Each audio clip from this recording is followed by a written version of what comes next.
Bonne petite nouvelle sur Donald Trump, ça fait longtemps qu'on n'en a pas parlé. Ouais, on a deux grosses nouvelles de dernière heure, Richard. À commencer par une nouvelle mesure de Donald Trump. Puis là, va falloir voir de manière légale comment ça va se dérouler, parce que je vous avoue que celle-là, j'ai bien de la misère à le voir. Il est viré complotiste à 100% sur une déclaration qu'il fait sur son Truth Social en disant que maintenant, tous les documents qui ont été signés par Joe Biden avec Sleepy Joe Biden, comme il dit bien évidemment, avec l'autopen. Je rappelle, ça, c'est l'espèce de lubie de Donald Trump que, dans le fond, Joe Biden signait rien, qu'il avait un crayon automatique. Parce qu'il était sénile. Il n'était pas capable de signer son nom, il était sénile. Selon ce que dit Donald Trump. Là, c'est important de le mentionner. Là. Donc, il y avait comme une machine qui signait à sa place. C'est la question de quand on signe automatiquement un PDF. Là. C'est comme s'il n'avait pas lui-même... C'est comme si on faisait un copier-coller de sa signature, finalement. Là, sauf que l'autopen, dans le fond, ça existe vraiment, là, ce genre d'outil-là. C'est pour quand le président n'est pas là, mais il donne son autorisation, puis il faut que ce soit une signature à l'encre, là, avec un crayon sur un papier, là, pour que ça devienne officiel. Tu peux employer cet outil-là pour que ça ait force de loi. Mais là, selon l'espèce de lubie de Donald Trump, il dit dans son message que approximativement 92%, selon lui, de tout ce que Biden a signé pendant son mandat était fait à l'autopen. Il vient donc de dire 92, c'est sûr, c'est pas 93 ou 91. C'est 92%. 92. On l'a calculé ça. On l'a vu Biden signer plus de documents, même sur la caméra, là, devant la caméra, avec un crayon au bureau ovale. Mais là, il continue en disant que l'utilisation de l'autopen doit être approuvée par le président des États-Unis d'Amérique, sinon c'est illégal. Et là, il dit il y a eu des radicaux de la gauche extrémiste qui ont gravité autour de Biden et qui ont volé la présidence à sa place. Ils ont forcé l'autopen à signer des affaires que Joe Biden n'avait pas signées. Il dit Joe Biden, lui, n'était pas impliqué dans tout ça à l'autopen, et à moins que lui-même dise qu'il n'a pas autorisé tout ça, sinon, je vais l'accuser de parjure. Merci de votre attention là-dessus. Monsieur Donald Trump, c'est l'heure de votre pilule. Mais c'est fou, là. On se comprend qu'il accuse l'autre d'avoir été trop sénile pour signer des documents en lançant une théorie complotiste selon laquelle 92% de tout ce qui a été signé sous la précédente administration est complètement illégal, puis il dit « Ouais, moi, j'annule tout ça ». Je sais pas comment ça va se passer, je sais pas comment des tribunaux ça va tenir, mais c'est... une des théories complotistes les plus flyées que j'ai jamais entendues de ma vie, puis j'en ai entendu pas mal. Si on se fie à la manière de Donald Trump de négocier, c'est comme s'il partait à 92, mais comme un gars d'immobilier, là, il part à 92, peut-être que la réalité c'est plus 14, là, mais que là, il part super haut en voulant ancrer ça dans la tête des gens. Là. Vous avez entendu, c'est Stéphanie Villeneuve qui a une grosse grippe. Non, c'est Fred Bastien qui remplace voilà, Stéphanie. Ce n'est pas le lutin coquin aujourd'hui. C'est le Père Noël à la voix testiculaire, Richard. Exactement. Hier, j'étais dans une soirée bénéfice au marché Bon Secours dans le Vieux-Montréal. Ça s'est terminé vers 9h30, 10h moins quart. Puis, il y avait un valet parking. Fait que j'attendais là, que la personne m'apporte mon auto. Et là, il y a un homme qui sort du marché Bon Secours. Il vient me voir. Il dit, M. Martineau, ma femme est gestionnaire à la STM. Ils viennent de voter une autre grève. Oh mon Dieu. Chris.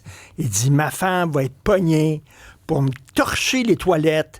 Puis il passe à la mop, parce que le gestionnaire paye cadre là-bas, et dit ça n'arrête pas à cette maudite place-là. Ben justement, une autre grève. Oui, les employés d'entretien de la Société des transports de Montréal encore, là, qui se dotent d'un nouvel avis de grève. Ce sera un débrayage entre le 9 décembre et le 11 janvier inclusivement. C'est les heures supplémentaires, dans le fond, là, pour lesquelles ils vont débrayer par leurs heures normales. Là. Ce que ça fait, c'est qu'il ne devrait pas y avoir là, de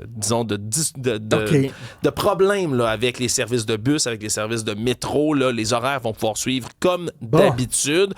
Par contre, là, après ça, reste à voir là, qu'est-ce que ça va toucher exactement. Est-ce que tout va être à l'heure, par exemple? Ça reste à voir, mais bon, c'est le même syndicat qui, je le rappelle, devait faire une grève initiale de 28 jours jusqu'au 28 novembre, mais qu'ils ont suspendu là, face à l'entrée en vigueur anticipée de la loi 14.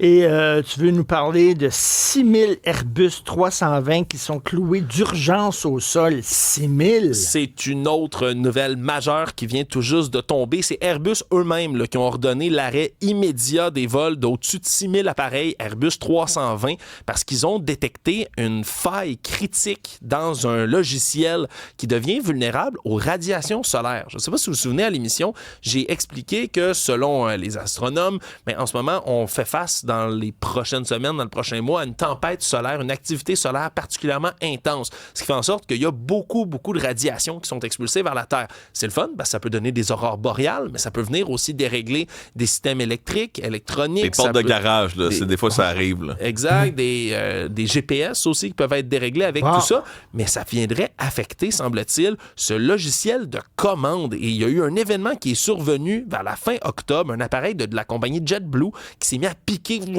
rapidement vers le sol, alors que l'appareil a tout seul, là, sans manœuvre des pilotes. Heureusement, on a réussi à le faire atterrir d'urgence. Il y a quelques blessés, mais pas de décès dans cet incident-là. On s'est rendu compte que c'est ça. Les radiations solaires sont capables d'affecter ce logiciel-là en particulier pour quelque chose comme 5000 quelques avions. Ça va être un logiciel, tu le mets, tu le télécharges, ça va prendre quelques heures. Puis on va être capable de revenir. Mais pour au-dessus de 1000 autres avions, il va falloir aller changer directement le matériel informatique dans l'avion. Puis ça pourrait prendre des semaines et des semaines. Ils sont chanceux que ça n'ait pas causé aucun accident majeur. Voilà, ils ont présenté toutes leurs excuses, évidemment, parce que là, vous comprendrez que ça risque d'affecter pas mal de compagnies aériennes un peu partout dans le monde, sachant que l'Airbus 320, c'est l'avion le plus vendu de toute la planète. Mais là, on va voir, là, puis on attend dans les prochaines minutes à savoir, est-ce que nos compagnies ici sont affectées, Air Canada, Air Transat, va falloir voir, là, puis je vous tiendrai au courant en cours d'émission, qu'est-ce que ça va jouer là, à l'approche des fêtes sur les horaires d'avion. Merci Alexandre Moranville-Ouellette. Fred Bastien. Oui, on a appris aujourd'hui que Bruno Blanchet a annoncé son cancer de la prostate. Oui. Toi, Richard, tu connais bien le sujet, là, donc c'est toujours intéressant d'en parler avec toi qui a vécu toute cette aventure. Bruno Blanchet qui sur Facebook là, a pris parole, une publication qui a été vraiment très, très, très vue. On parle de 116 000 visionnements, déjà 6 000 personnes qui appuient là, le nouveau combat de Bruno Blanchet. On est à 1000 commentaires sur la publication en tant que telle. Il dit notamment la raison pour laquelle dans les derniers mois ses publications se faisaient rares, c'est parce qu'il était inquiet et préoccupé. Il s'est mis à imaginer souffrir de partout. La moindre petite bosse et la moindre des plaies devenait une obsession hypocondriaque, un cauchemar. Il a plutôt mal dormi depuis des mois. Cependant, sur un point de vue positif, il dit « Je suis entre bonnes mains ». On sait qu'il est en Thaïlande, où il habite depuis plusieurs années.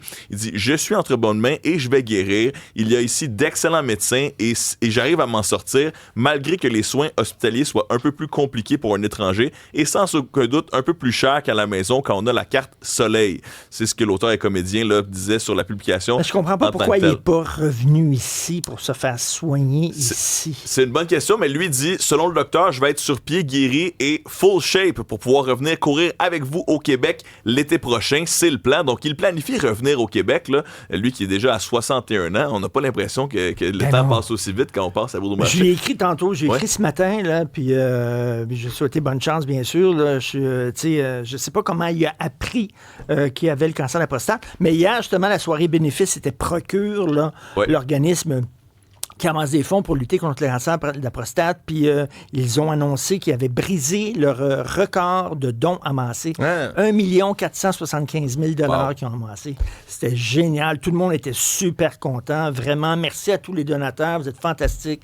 Tout ça va aller pour la recherche, bien sûr, pour des lignes téléphoniques, pour pouvoir répondre aux appels des gens. Beaucoup de couples qui étaient là, beaucoup d'hommes et de femmes qui m'ont parlé, qui ont vu le documentaire d'André Saint-Pierre dans lequel j'étais, là, puis que c'était très, très, très touchant. Puis écoute, je suis très content qu'ils disent que ça va bien puis qu'il est bien pris en charge. J'ai la réponse. Il a su son diagnostic grâce à un test sanguin lors d'un examen physique annuel. C'est ça qui a un peu comme toi, Richard. Est-ce que c'est ça qui est arrivé aussi? Oui, on fait un test sanguin. Là, je voulais me tester pour diabète, cholestérol et tout ça. Puis ils m'ont demandé est-ce que ça te tente de tester aussi ton PSA? Puis j'ai dit oui. Donc, tant mieux. C'est drôle que tu soulignes parce que sur l'article du Journal de Montréal, là, d'où vient la nouvelle, effectivement, les publicités partout, c'est Procure partout autour de l'article. Alors, on salue tous les donateurs, tous les gens qui travaillent fort sur cette cause-là. Et aussi Richard Martineau qui a beaucoup contribué cette année. Là, je pense qu'il y a une partie de ses succès qui te reviennent aussi. Merci, t'es très gentil. Autre nouvelle? On y reviendra plus tard. Il y a plein d'affaires qui se passent en culture et dans l'insolite. Je vous reviens là-dessus. Merci beaucoup. Pour d'autres nouvelles du genre, allez sur le site et l'application Cube.